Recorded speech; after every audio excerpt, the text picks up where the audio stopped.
Do you guys ever wonder why India has the third largest Muslim population in the world? Or why Muslims are so ostracized in that country despite making up 200 million people of its population? Well, I'm here to talk about it, from the early arrival of Muslims to India and the spread of Islam in India and so much more. And I'll be talking about it while I do my makeup.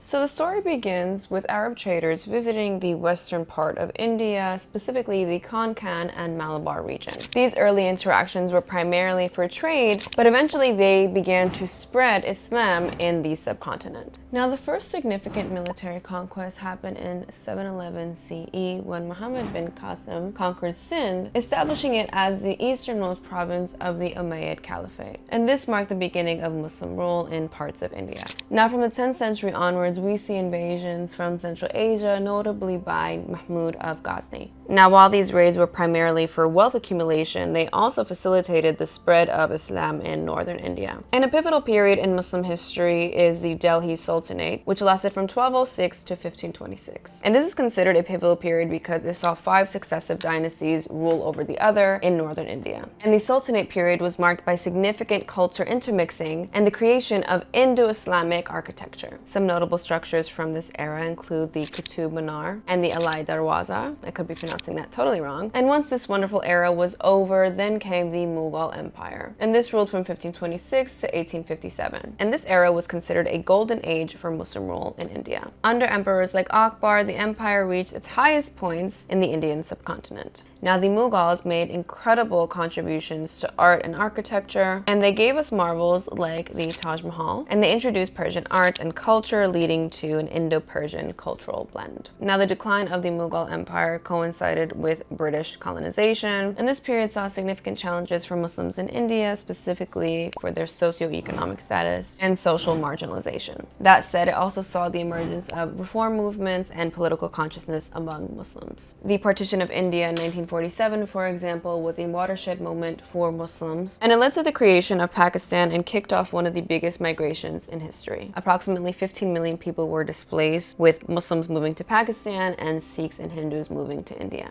Now, in post-independence India, Muslims continue to contribute to India's social and political landscape, but they've also faced a lot of challenges, including socioeconomic disparities and communal tensions. Now, throughout this long history, Muslims have made invaluable contributions to Indian culture, from language and literature to art and architecture. For example, the development of the Urdu language, or the exquisite Mughal miniature paintings, or the fusion of Islamic and Indian architectural styles. Now, post-British colonization and after India got its independence, a lot of progress has been made, including the 5-year plan to develop and enhance India's essentially ruined economy. And while things have been progressing, there is still a lot of economic disparity between Muslims and other Indians. Muslims often face marginalization and discrimination in housing and employment, and they also have lower literacy rates compared to other Indians, as well as higher poverty levels. And that's interesting because India's Muslim population makes up about 14 to 15% of the inhabitants there, which is approximately 200 people, making them the largest minority in the country. Now, it's important to note that Indian Muslims are not a homogenous group, and they are separated by language, caste, and certain beliefs, which influences their socioeconomic and political status. That said, Muslims are still highly underrepresented in Indian parliament, making up only 4.4% of the seats in 2024, and this underrepresentation limits their influence on policy and access to resources. Now, there are many policies that have proven to be very problematic for Muslim people in India, including the Citizen Amendment Act and the proposed National Register of Citizens, and they've sparked widespread protests because many Muslims see it as discriminatory against their faith.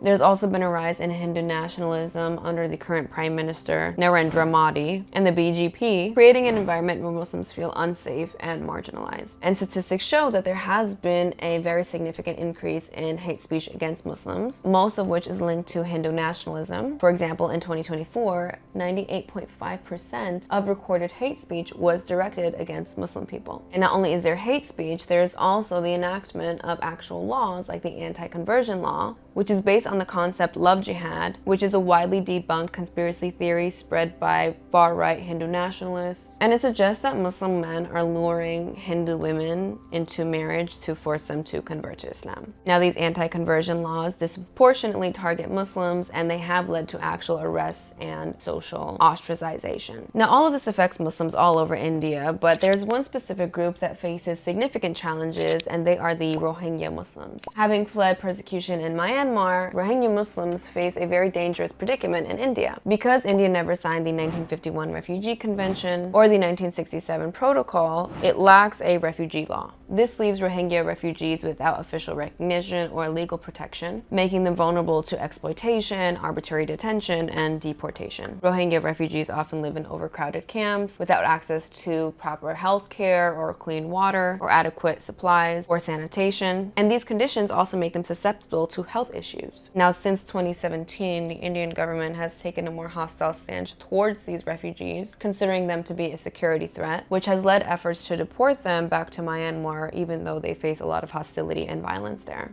There have also been reports of fires in Rohingya settlements, which could be attributed to poor living conditions or even arson. Now, while there are many challenges for Muslims in India, there is hope that things will get better, but it does take collective action and also awareness of the issues there. And I do think it is unfortunate that there's so much hostility towards Muslims, especially considering the beautiful history that they had in India and all the wonderful collaborations made by Hindu Indians and Muslim Indians and people of all faiths throughout India's history. Let me know what you guys think in the comments, and let me know what you guys want me to talk about next. Thank you so much for watching. Don't forget to like, comment, and subscribe. And as always, all sources in the comments.